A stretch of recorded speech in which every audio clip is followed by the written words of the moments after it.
Hey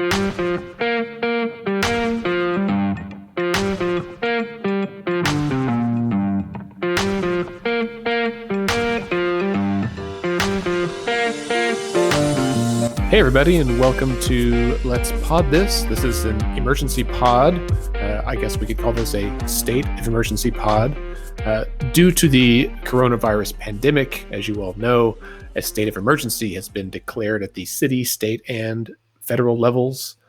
These declarations have some far-reaching impacts and consequences, and frankly, we are in uncharted waters as a state, as a nation, and arguably as a globe, right? So here to help us walk through everything that's happened in the past, 48 to 72 hours are my co-hosts, Bailey Perkins. Hello. Hello. And Scott Melson. What's up, dude?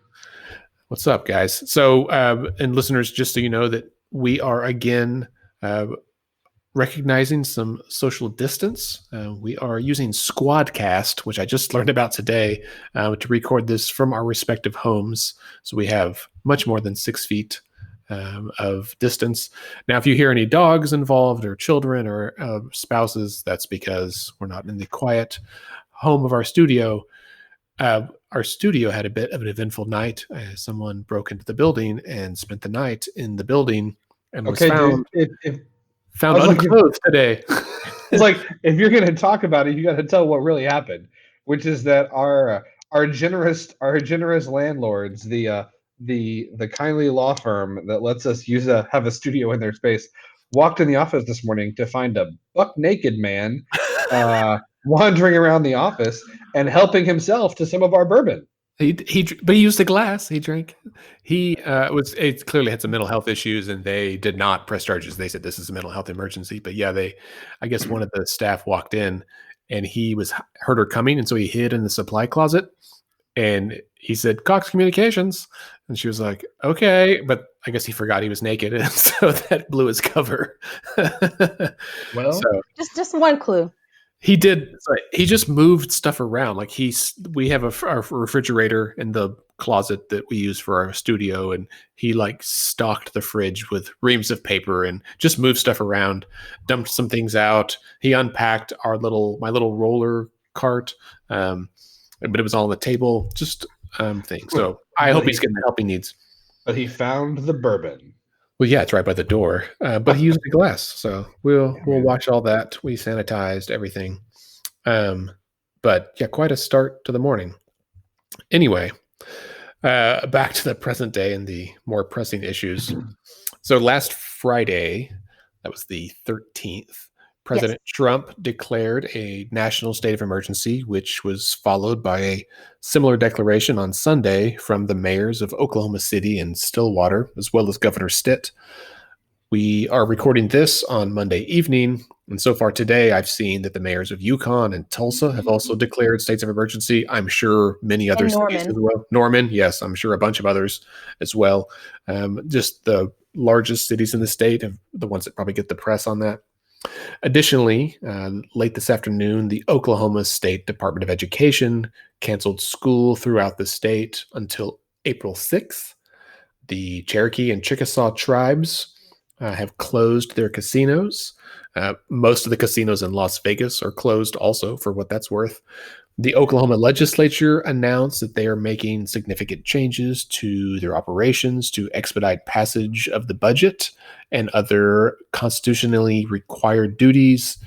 And then yesterday, the CDC said that all public events with 50 or more people should be canceled for the next 8 weeks. And then today they doubled down on that and said not just public events with 50 or more people, not even public events, public or private events with any more than 10 people should be canceled. So, which is basically anything, right? So, and aside from that, a ton of states have canceled or closed, or cities at least have closed restaurants and bars. San Francisco is the great example of that. San Francisco, yeah, they may be the most extreme. Put the whole city on lockdown. Yeah, 7 million people are under mandatory can't leave your house starting at midnight tonight. Mm-hmm. The exact term, let me find it here. I had it I had it queued up. This is what happens when we do an emergency pod. And I haven't prepared. No, San Francisco is ordered to shelter in place. Is what Yeah. they're calling it. So every 7 million people, you can't leave your house after midnight. Right. Like the last time I heard that term was when I was living in South Texas during Hurricane Ike, right? They said hunker down and shelter in place. And so if you want to equate this to a hurricane of virus, I guess, I think it's just clear that's evident. There's two. There's. Go ahead. I think my lovely wife, I think, started I think when she truly appreciated my level of anxiety over the weekend was that I started rewatching Scrubs, which was like when I was a resident and had a particularly long, particularly awful, or particularly stressful night on call or a series of shifts or whatever the case may be. My for whatever reason, my like anxiety diffuser was always watching Scrubs, and I didn't even think about it. But we were at home on Saturday, and I was just like, I switched it on, and she was like, why are you watching Scrubs? You know what? It's been 4 years since you've watched an episode of Scrubs. What's going on? Alert. That's funny. I think listeners would assume it was The West Wing, so it's nice to know something new about you, Scott, that it's... No, man. People, and I'm only going to throw this out there, and I don't know if I've said this on the show before or not, but people, they don't ask as much anymore. But like back in the day, like when ER was on, and then there was Grey's Anatomy, and then there was like all, I mean, there still are some, but I feel like we went through like a 10-year period where there was like all these medical shows on TV, and people would always ask like, are any of them realistic? And the answer is no. Right. But if you want the one that most captures like kind of the ethos of like what it often can be like to be a physician and specifically a resident, it's Scrubs. It's not Grey's Anatomy? No, it is not Grey's Anatomy. It is not Grey's Anatomy. Well, man, so I don't know where to begin exactly, but how about we start by talking about what a state of emergency declaration is, why it's important, and why there are different ones. And then maybe we'll walk through kind of the implications of them at each level, because they're a little bit different, right? So, Bailey, do you want to start by kind of explaining why we have so many different declarations of states of emergencies? Absolutely. A lot of plurals in there. Indeed. And so we had different levels from the local level to the state level to our federal government, where our president declared a state of emergency. The reason it's important, especially at the federal level, it's because it allows the president to be able to unlock funds to address anything that could be considered a disaster or any type of severe or imminent danger that may be coming forth. So it gives him the opportunity to be able to support states and local governments as they prepare to mitigate whatever is preparing to happen. So state of emergencies can be declared for weather-related disasters. That's what most Oklahomans are used to, is hearing state of emergencies if there's a tornado or some type of other natural disaster. But in this case, it also can apply to public health crises. And so in this case, this allows President Trump to unlock about $50 billion that can be released to states as they prepare for additional testing, as they increase their capacities in healthcare settings, and as they prepare organizations and nonprofits who are there to supply food and other necessities that people may need during this time. And so when states and local municipalities declare a state of emergency, it enables the state or municipality to set rules and unlock things that are based within state statute for state, but for local municipalities, things that are in code, I guess, for a lack of a better way to phrase it. And so it gives like the mayor the ability to say, this is what's going to happen in Oklahoma City. gives the governor the ability to give parameters of what can or can't happen, especially has implications for city employees and state employees. But the most important piece is that declaring the state of emergency gives them the ability to access those funds that the president has unleashed, to be able to use that to help supplement the need that's coming. Part of it, Bailey, right, is that it lets them, like, people talk about like the red tape in government a lot, and like that it's excessive and there's regulations. Isn't part of what an emergency does is it allows governments to, and sometimes even individual officials, to like bypass some of that red tape, right? You don't have to Yes. get approval to buy that $10,000 batch of tests that you need. It doesn't have to go through the chain of command. You can just do it, right? You can hire people without having to post the position for a certain number of days and get it approved and put in your budget. You can hire both classified and unclassified employees. You can hire employees regardless of their classification status. Is maybe a better way to put it. Like, it frees up access to money, but it also gives state and local governments the ability to spend money with fewer restrictions. Is that accurate? I think that's a great way to phrase it, because there are parameters that are put in place, but it definitely relaxes some of those restrictions that were once tingent before these situations were approaching. And so the best example would be some of the waivers that the United States Department of Agriculture, known as USDA, granted to our school systems. They're allowing them to do alternative methods to get food to students, because usually meals have to be served in congregate sites.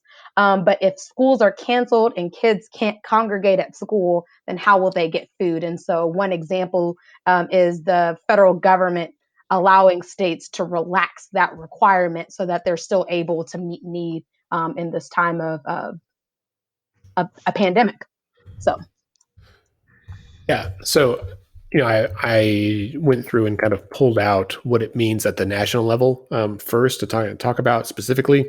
So a national state of emergency, specifically for a public health emergency, it is different if it's like a natural disaster or whatever, but specifically for a public health emergency, basically enacts 3 laws: the Public Health Service Act, the Stafford Act, the Social Security Act, as well as some other statutes that we don't have to go into because they're kind of minor little things.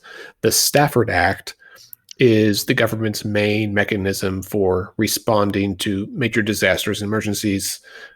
There's a fund that goes along with it that's about $40 billion that it can then use to do things like Scott mentioned, to buy medical supplies and equipment. Often it's used with natural disasters, obviously, as well as public health. For example, President Clinton tapped the Stafford Act to respond to the West Nile outbreak during his administration. It also frees up federal funds for use when, quote, federal assistance is needed to supplement state and local efforts and capabilities to save lives and to protect property and public health and safety. So pretty broad there.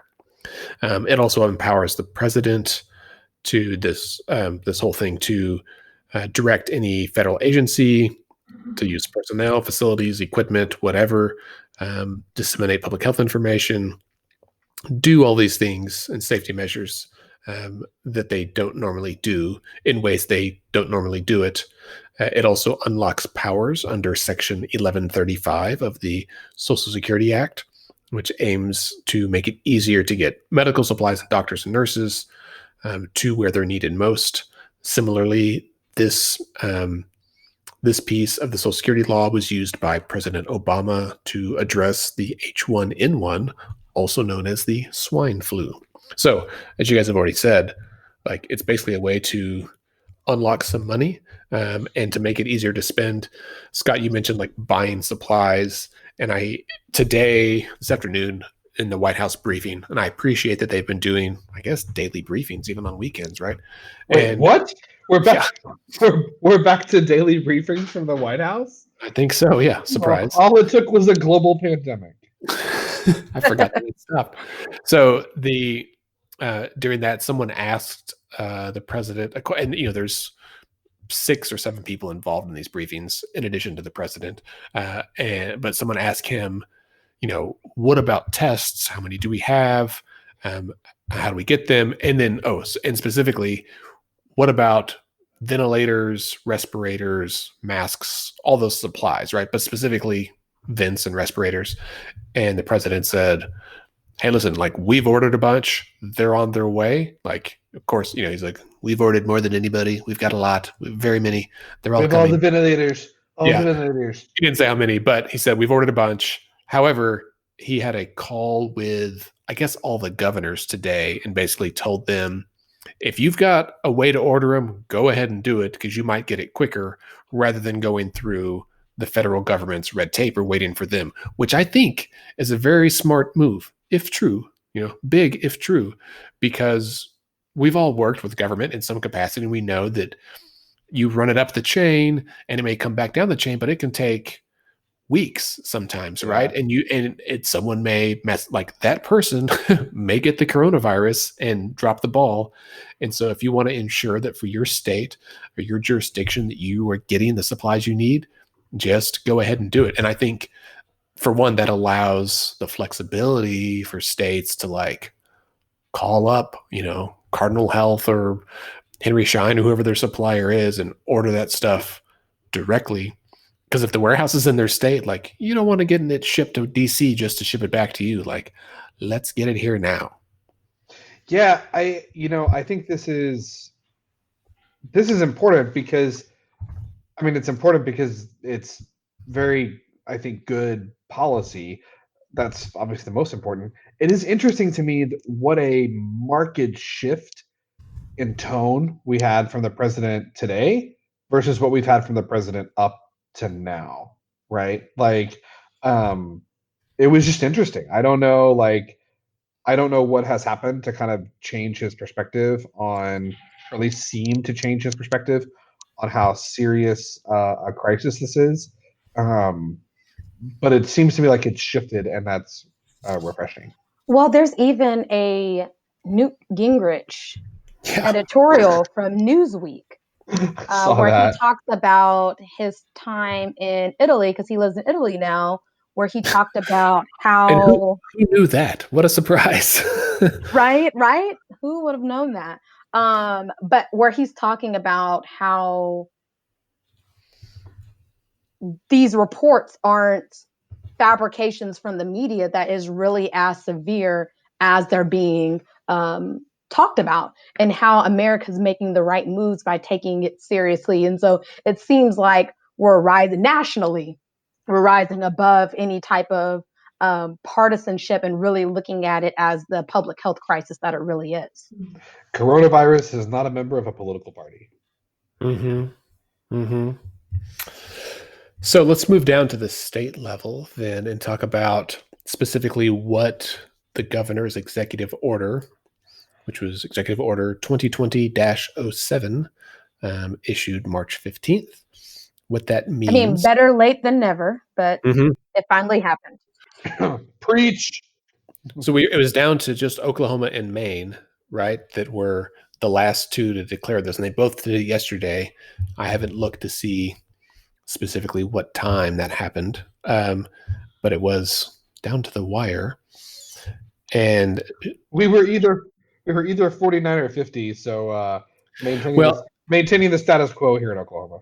Yeah, and as I'm sure all of our listeners have seen, the governor was at a local food hall on, was that Saturday night? It was Saturday night, yeah. So then the next day, and with his kids, and the screenshot, he tweeted about being there, and I get he's trying to support local businesses we can talk about the economic impacts of this in a minute, but I think the backlash was swift and far-reaching. I saw Soledad O'Brien tweet about it. Like, it was pretty widely. If you Google Oklahoma state of emergency, the first hit is a CNN article that says, like, the day after at a restaurant, the governor declares state of emergency. And so, I was going to say, I think the frustration from people who are adding criticism is that you're doing press conferences and telling everyone to abide by guidelines of health officials and the CDC guidelines, and then you take a picture that's not aligned with the very thing that you're telling the public that they should do. And so I think there's just some confusion about, do you want us to abide by this or do you not want us to abide by it?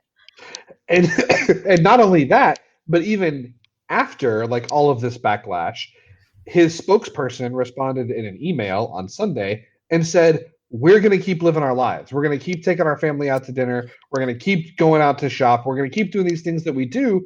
And then literally like 6 hours later, he declares a state of emergency. He doesn't notify the press. The press like found this in like the state filings. And then he released a video on his Facebook page. I mean, it was very surreal, like 24 hours.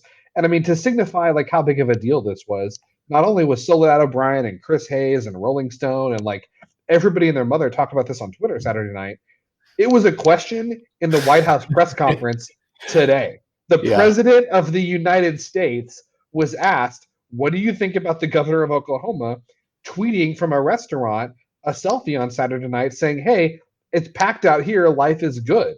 Like, I mean, even President Trump tweeted social distancing, so it's a strange moment at this point.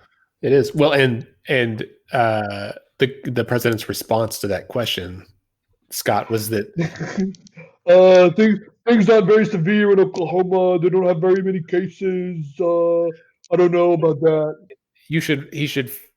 People should follow the experts' advice. Like that was the last part of it. He tried to like rationalize it, and he was like, just follow what the experts say. Like I think he realized that's the right answer there. So yeah, not the shiny moment for Governor Stitt. He's in a hard spot, as are the governors, but or the mayors. Anyway, so the governor's declaration, state of emergency, is highlights it's an impending threat from COVID-19. It allows state agencies to make necessary acquisitions. Basically, anything is capped at $250,000 per transaction. So they can spend lots of money. If that seems high, that's because medical supplies are really heavy and expensive. They are expensive. Yeah, so all the usual stuff. And then in addition, he directs all state agencies as follows: to transmit a clear delegation of authority for state agency directors and designate an emergency management liaison by the end of the day today, the 16th. Establish and, if necessary, implement a remote work policy that balances the safety and welfare of state employees with critical services they provide. It encourages Oklahomans interacting with agency services to utilize online options wherever possible. This reminded me to go online and pay my parking ticket for the city. To ensure continued compliance with a previous executive order, which limits out-of-state travel, and then to promulgate any emergency rules necessary to respond to the emergency and comply with everything. Basically, here's you can do a lot more stuff, and then specifically, you guys got to make a plan and write it down, and like so we know who's doing what, who's in charge, and don't go anywhere. Stay home. Don't go anywhere. Yeah. All right. So that's the city level, and then down to that's the state level. Yeah. Well, one more thing at the state level. This is not part of the emergency declaration, but the Oklahoma State Board of Education did meet today at 4 p.m. I'm sure everyone knows this. Our public schools across Oklahoma will be closed until April 6th.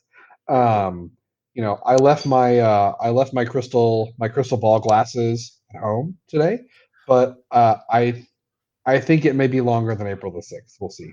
Right. So that's 3 full weeks. So this week is spring break for most folks, and then 2 additional weeks after that, and they will revisit it. Right. And, I think from what the White House said today, they expect peak virus, whatever that means, peak virus to be either in a month or in like 3 months, which that's about the range I would guess. I know, Scott, you and I texted about this. It's a little unclear how they're defining peak virus, because if we successfully flatten the curve, as we've all seen on social media, then theoretically peak virus could be in 3 months, and that's what we want, right? Unless the way I read it was that if it's like the unflattened curve, right, the big sharp peak would just be really steep for 3 months and then start going down. And that is definitively a worst case scenario, right? Yeah, I think there's a couple ways to read that. So one, you can read it as like there's the unflattened curve, the worst case scenario where you have this exponential sharp peak over the next 3 to 4 weeks. That's the scenario where hospitals, ICUs, the healthcare system is overwhelmed, and we're having to make some really, really tough choices about how we take care of people. That's the worst case scenario. And you can look at it as that scenario in a month from now versus flattening the curve where peak virus happens, but it's, instead of having all these infections over the course of 3 months, we have these infections over the course of 12 to 16 to 18 months.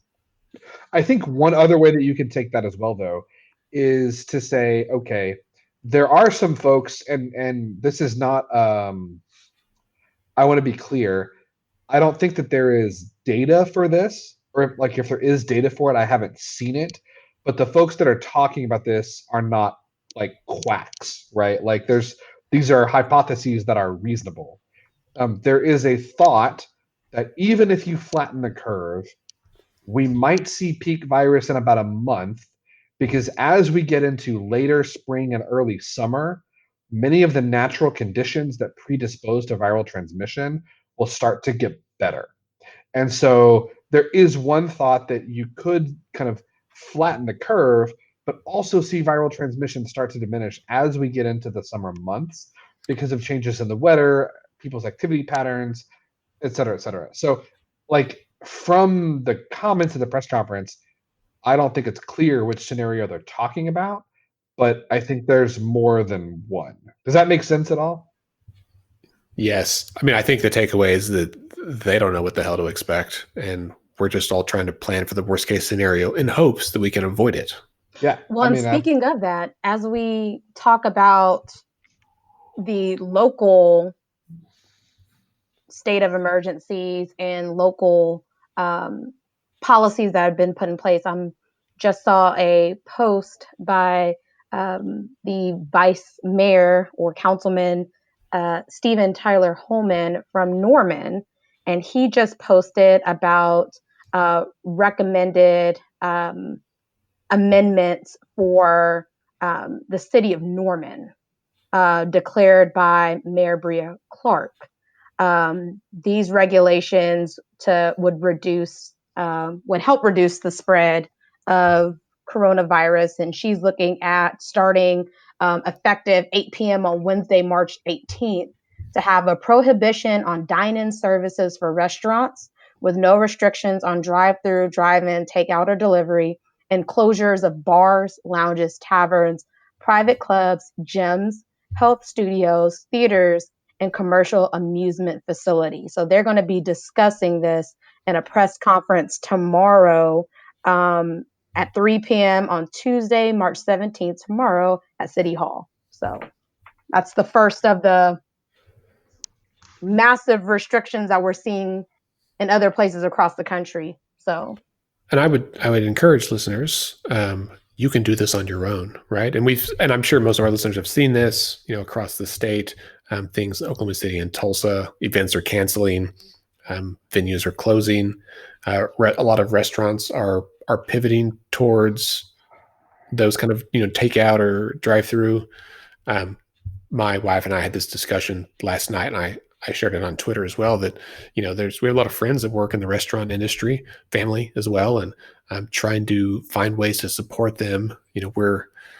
We're able to eat out more than some people, and so it's like, you know what, I know we try to limit that, but I think this week maybe we should eat out a little bit more, just to try to help keep these folks, help them along a little bit, even if it's a scenario where they end up not being able to make it, right? If they got to be closed for 2 months, 3 months, and they just can't, it's got to close, then maybe we can help keep that line cook employed for another week or two, which means the difference for their family, and we'll see what happens. I mean, let me first say, I 100% agree with everything you're saying. Like, the more you can do to support local business while maintaining like the social distancing protocols that the health experts are advocating, like anything you can do is important. I also think, though, this this is an opportunity to see, like, now obviously, like, I'm a bleeding heart progressive liberal, so I like government, but like this is an opportunity for the good that government can do. Government does some things really poorly, it does some things really well. One of the things government does really, really well is give people money, right? The government is really good at writing people checks, and part of what these emergency declarations and stimulus packages are designed to do is hope, right, that these local restaurants that maybe can't pay people for 4 to 6 weeks or 6 to 8 weeks, because when you don't have money coming in, you can't make payroll, is keep them afloat, right? Small business loans, like no interest loans, like unemployment insurance.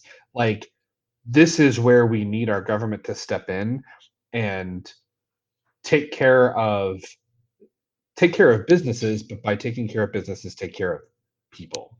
Mm-hmm.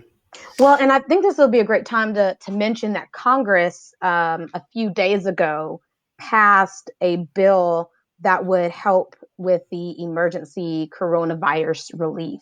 And it does a number of things. It adds paid sick leave for workers. It allows free coronavirus testing for everyone, including the uninsured. It increases funding for food assistance programs, and it strengthens unemployment insurance benefits for those folks who are going to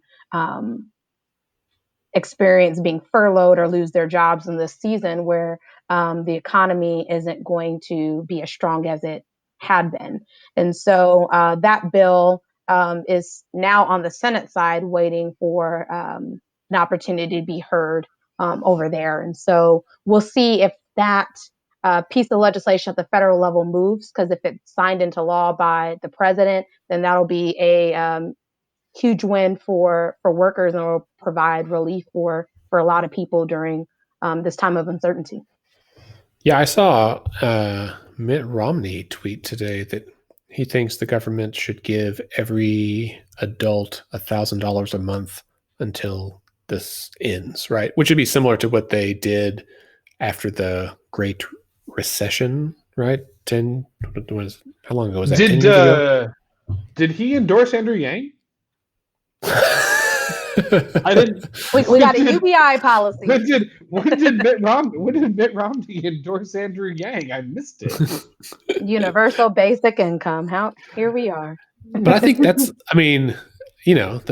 going back to, if I go back to my MBA textbooks, like trying to price out across the country. Obviously, it's different for different people, but $1,000 a person would make the difference between surviving and not for most Americans.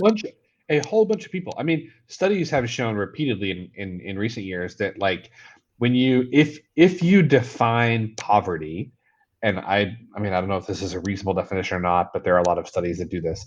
If you define poverty as whether or not you can access $2,000 in case of an emergency without having to rely on a credit card, about 55% of Americans live in poverty. Yeah. So, and I mean, and we're gonna see that here in a hurry, right? Like that's the kind of difference that's the kind of difference that could make.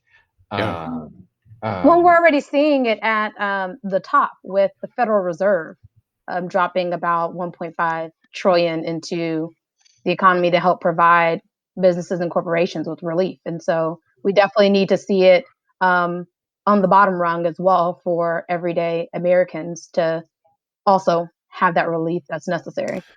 The airline industries issued a statement today saying they need $50 billion in order to make it, and that, like, I think their best case, even with that, is that by June they would be like 15 billion in the hole. And I was like, man, I'm not, obviously airplanes are a huge benefit, but like, haven't we bailed them out already once? Like, they are perpetually struggling. And don't they charge me $25 to carry a bag on the plane? Well, I mean, so it was 20 years ago, right? 19 years ago that we had September 11th attacks, right? And they took a huge hit after that, and that's when we had to bail them out. And then this happens again.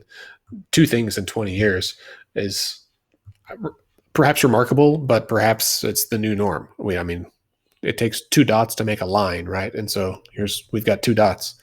It Well, also for strikes me. Oklahomans, it's also the oil and gas industry. Yeah. Having a tanking just at the wrong time. Yeah. Yeah, I bought gas yesterday for like $1.60. And I was like, I got it for $1.25 at the Sam's Club on Northwest Expressway. So, which is like what I paid in high school. Getting bad. Yeah, Absolutely, it's getting bad.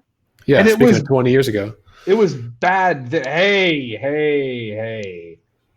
You take your 20 years ago and you just leave it at the door, son. Okay. It was 18 years ago and not a day sooner. Okay? Like, let's just take your 20 years ago and shove it. I won't even comment where I was 18 years ago. So. Oh, look at me! I was in 5th grade. Nice. It does strike me today that that the people who were born in late 2001 or early 2002, right, like in the shadow of 9/11, are graduating high school this spring. Absolutely. in the midst of this environment, and that's some crazy bookends for your life so far, whatever generation this is, Z or AA. I don't know what generation they're on now, but that's fascinating. Well, on a sad note, there are some 2020 graduates who will not be walking across the stage. Washington University in St. Louis, I believe, announced today, their president announced that the 2020 graduates will not have a commencement this year because of this pandemic. So it's tough times all around. It is, although not to be the nihilist out of this, but like, do you guys remember walking across the stage for any of your graduations? I do. Was it med school? It feels like it should be med school. All of them. I remember. Yeah. But you worked so hard to get to that point. So I mean, high school. I remember because it was high school graduation. I don't know. I have no recollection. No, not at all. College. I wasn't even gonna go to my college graduation, but I was, like all good pre-med students, I was in a research lab, and one of the faculty from my research lab was the dean of my college. So I felt like I had to go. So that's why I remember that. And then I do remember med school graduation. Yes. You know what I remember? I remember that Baz Luhrmann song about wear sunscreen that they played all the time on the radio. That was supposedly a commencement speech somewhere. That and Steve Jobs, stay foolish. Those are the only 2 things I remember about graduations. What are you class? Are you class of 99 or 2000? 99. 99. Nice. My sister graduated in 99. So yeah, I remember that year. 2002, baby. I'm old. Nice to have you. Nice to have you. Well, as we kind of wrap this up for this week, we'll try to do another episode on Friday that will be covering what's happening this week in the legislature, and that's important, right? So we probably should say a quick note about that is that the legislature today, each chamber had a bipartisan caucus meeting, which has never happened before. So basically that's a private meeting of all the members that is not open to the public, as is the case with all caucus meetings. Speaker McCall said today, he was like, this is how seriously we're taking this situation. This, in my 8 years of service, we have never considered having a bipartisan caucus meeting. So apparently it is so bad that the legislators have decided we all have to talk about this together. Because usually the caucus meetings are just each party, right? Yeah. And so, so it was everyone together. And so they came out with all the leadership, speaker and the pro tem, and then the minority leaders from each chamber, and basically said, here's what's going to happen. We're closing the Capitol to everybody except the legislature, some staff, and the press. And I do appreciate Speaker McCall saying this, and I tagged him on Twitter about this evening, that he said, we want to ensure that the press is here. You guys are the watchdogs of the people. It's very important. And I was like, that's great. Amen. Maybe next year you can stop releasing agendas 5 minutes before the meeting happens, and the press doesn't have to scramble around the building. But we'll take one step at a time. But they basically said, we're going to do this. The House is allowing proxy votes, which is possibly unconstitutional, but also... I was going to say, did we ever get a determination whether that's constitutional or not? No, they didn't. So Keith Gaddy, friend of the pod, Keith Gaddy, was the one that had said that. I guess Eccles did an interview with Trace Savage and Non-Doc tonight that's supposed to be pretty personal and, unguarded. But I said, I think Gaddy said this is unconstitutional. And Eccles is basically like, listen, in the three scenarios it could play out, like the least of our concerns is whether or not we did this. And they were in their press conference, and every interview since then have been very specific in saying, listen, guys, we know that this is way out of the norm. We have 14 rules, and we made rule 15 today, and it's this. We do not take this lightly. Speaker McCall said if they try to make this a rule next session, I would not support it. Like, these rules expire at the end of session. This is a one-time deal because this is a one-time deal. And so, yeah, they did that. So we even have lawmakers who are working from home. I saw a tweet from Senator Carrie Hicks, who announced that she would be working from home because she has a family member who is immune compromised? Is that the term? Yeah, it's type 1 diabetes. Yep. Mm-hmm. So just to keep her family safe, she is working from home. So the legislature is going to have to figure out how to make these accommodations. And so it really is an interesting time from a political science standpoint of how we make government work during a pandemic. Yeah. So I think it sounds like their focus is going to be on getting the budget done first, and then also addressing any constitutionally required provisions like executive appointments, like people for agency heads and that kind of stuff that have to be confirmed by the Senate. They're going to focus on that stuff. And there's a good chance that of the 1,000 or so bills that are left, they may just not get heard, right? Like they may. So there's a chance that old House Joint Resolution 1027 that we have spoken ill of in the last 2 episodes might just not get heard in the Senate and float away this year. Taking power from the people is gonna get taken away from a pandemic. There were some very strongly worded op-eds this weekend in the Tulsa World about it, so we'll see how that pans out. Anyway, so let's end on discussing where listeners can go for more information and some resources they can go to. Right off the bat, the CDC website is a great resource. Also, the State Department of Health website, which is health.ok.gov. They have a special dedicated page for coronavirus. So coronavirus.health.ok.gov. Bailey, what else? So the Regional Food Bank and Community Food Bank of Eastern Oklahoma are both gearing up to help with food distribution in this time when many Oklahomans aren't going to be going to work or are going to have limited options in being able to get nutritious foods. And so if you go to regionalfoodbank.org/COVID, so COVID-19, regionalfoodbank.org/COVID-19. You can find any updates about our partner agencies who are serving during this time, where our programs are that are serving kids. As I mentioned earlier in the podcast, that because these waivers were passed, kids are going to be served even when school is out. And so make sure that you visit that website to know where the different places are, at least in 53 counties. So in the western part of the state, the northern part of the state.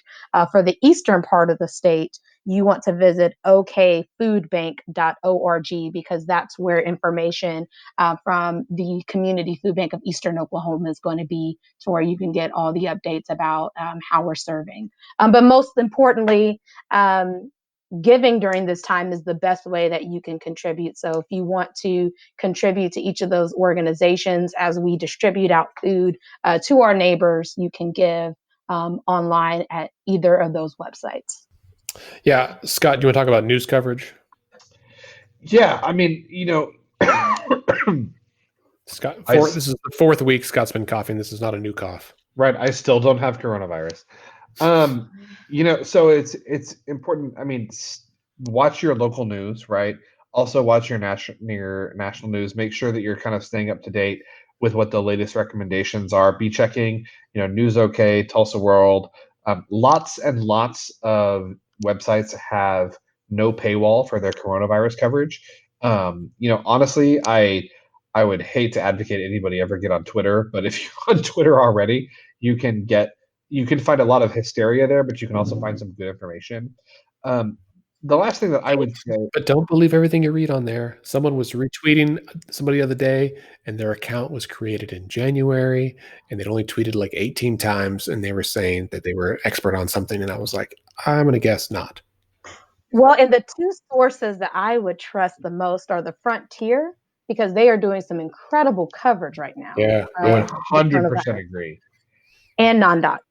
I 100% agree.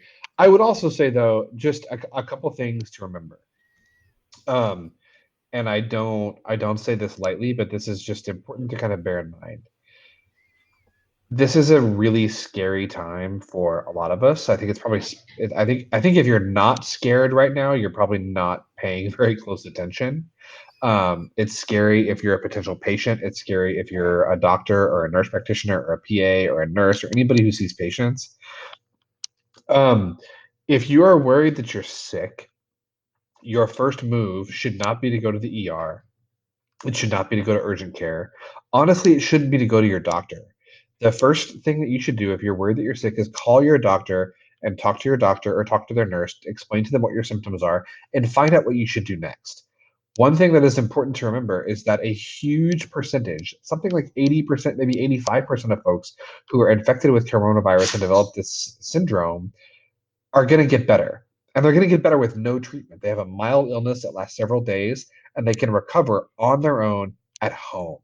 And the reason that's important is because if you are at home, your likelihood of spreading the illness is much, much lower, right? What we are trying to do is decrease how quickly this spreads through the community so that our hospital systems, our ICUs, and our emergency rooms aren't overwhelmed with the sheer number of patients who are seriously ill. So the more that you can contribute to that, the better. I know that if you are, and I know this is true because I had this experience in my clinic today. If you are worried that you have it, or your doctor is concerned that you have it, you almost certainly want to be tested.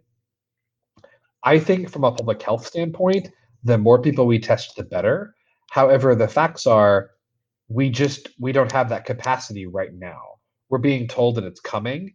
And if we get to a point where we can have, drive-by testing the way that they're having in South Korea or Japan, I think that would be a wonderful, a great development for our community. But right now we don't.